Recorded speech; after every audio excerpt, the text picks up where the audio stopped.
Radical Entertainment is a Canadian video game developer. The company was founded in 1991 by Rory, Dave Davies, and Ian Wilkinson. But over the years, the company has laid off some employees. So, could it be game over for Radical Entertainment? Let's find out. Origin from 1991 to 2005. Radical Entertainment was founded in 1991 by Rory, Dave Davies, and Ian Wilkinson, of which Davies and Arms had previously worked at Vancouver-based Distinctive Software. The studio primarily developed Nintendo Entertainment System ports and adaptations of other video games, peaking at 8 projects in 1994. Mike Ribrio left his position as Sega of America's Vice President of Sales and Marketing to become CEO of Radical Entertainment in 1996. Between 1997 and 1998, several employees left the studio to form Barking Dog Studios, 369 Interactive. In 2003, Radical Entertainment opened a development division, 369 Interactive, which was set to develop multiple titles based on the CSI franchise in partnership with Ubisoft. Acquisition by Vivendi Universal from 2005 to 2008. Although Radical Entertainment developed few titles for Vivendi Universal Entertainment, the titles gained massive success and warranted the company's interest in the developers. In 2005, Vivendi acquired Radical Entertainment. However, as described by a former developer at Radical, the mood did not change much, and Radical still operated as an independent video game developing company.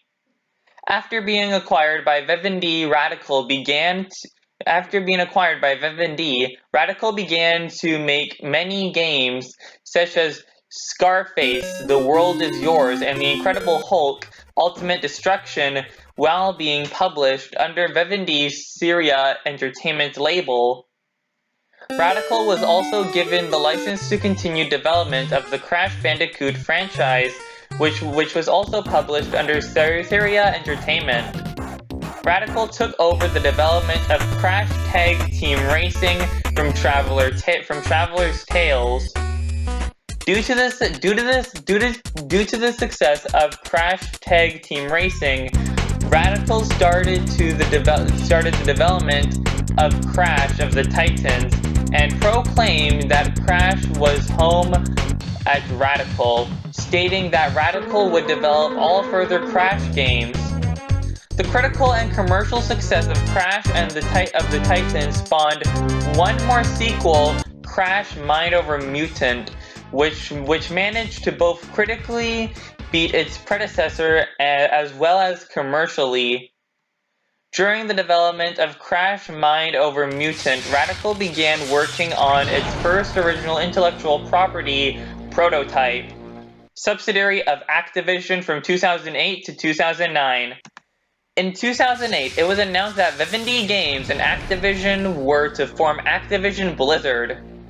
The merger changed the mood of Radical and made it more like a first-party developer instead of independent. At the time of the merge, Radical was working on 3 different projects. One was Unnamed Project, and the other 2 were Crash Mind Over Mutant and Prototype. After the merger took place, about half of Radical's staff was cut under Activision Blizzard's restructuring. This resulted in the cancellation of the Unnamed Project while development of Crash and Prototype were unaffected. As revealed later by a former developer at Radical, the Unnamed Project was Scarface 2, which had been at development at Radical for over 2 years and had nearly gone gold. The developers stated that Activision canceled the project. Crash Mind Over Mutant was one of the last games to be published by the Syria Entertainment label, a bit only in Europe, as North American copies used Activision's logo. Nevertheless, Activision themselves is given credit within the video game. Prototype was published through Activision. After the release of Prototype in 2009, Radical did not officially announce any new projects, though it was revealed again by another former developer that Radical was working on another unnamed project, which had been in development for over a year. However, when Radical Entertainment was experienced layoffs, which resulted in over 60 people losing jobs, the project Crash Landed was cancelled by Activision. In 2019, environment artist Wayne Dalton leaked images of this unannounced project, which was revealed to be a video game tie-in to the canceled Spider-Man 4 film, taking over development from Treyarch. At the 2010 Spike Video Game Awards, Radical announced Prototype 2, which was said to be their largest game, incorporating many assets and gameplay mechanics from the canceled Spider-Man 4 game. And now we come to the present, which is Prototype 2 and layoffs. Radical Entertainment released the first details for Prototype 2 in an interview. With EGMI. In the same interview, they revealed they halted the development on an unknown game, possibly the rumored Crash Bandicoot title, after the success of Prototype. However, other candidates for the halted game were rumored to be Unknown Spider-Man game and a Jason Bruno game. This title was later revealed to be cancelled. In January 2011, an artist posted video game footage showing the cancelled Jason Bourne game called Treadstone. The game was cancelled when the Bruno license was reacquired by Ludlum Entertainment and the license to Electronic Arts. To celebrate the release of Prototype 2, Radical Entertainment revealed that to coincidence they were releasing RadNet.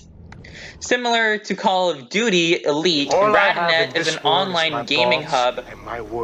RadNet contains competitive challenges, which in turn give the player rewards for in-game use, avatar accessories, development videos, and dynamic themes.